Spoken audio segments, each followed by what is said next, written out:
জীবনে অনেক সময় সমস্যা আমাদের চারদিক থেকে ঘিরে ফেলে। এই সমস্যা নানান ধরনের হতে পারে। আর্থিক সমস্যা হতে পারে, পারিবারিক সমস্যা হতে পারে, কোনো সম্পর্ক নিয়ে সমস্যা হতে পারে, কখনো কোনো দৈনিক সমস্যা হতে পারে, কখনো কোনো দ্বন্দ্ব হতে পারে, অনেক সমস্যা হতে পারে। কিন্তু যখনই কোনো সমস্যা আসে আমাদের মনে তার জন্য একটা উত্তর অবশ্যই থেকে থাকে, যা আমাদের অন্তরে রয়েছে। একে আমরা বলি আত্মা।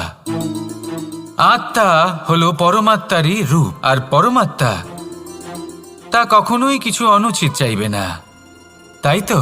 এই আত্মা খুব ভালো করে জানে যে কোনটা উচিত আর কোনটা অনুচিত।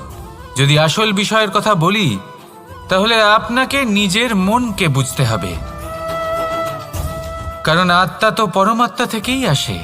কিন্তু এই মন মানুষ জন্ম থেকেই প্রাপ্ত করে, যার বিকাশ হয় এই সংসারকে দেখে।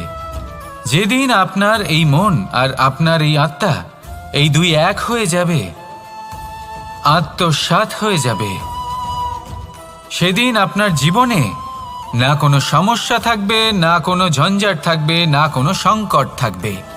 কারণ আপনার কাছে সেই সমস্ত সমস্যার, সমস্ত বিপদের সমাধান থাকবে, আর তাও আপনারই অন্তরে। তাহলে আসুন আর আমার সাথে ভালোবেসে বলুন, রাধা রাধা।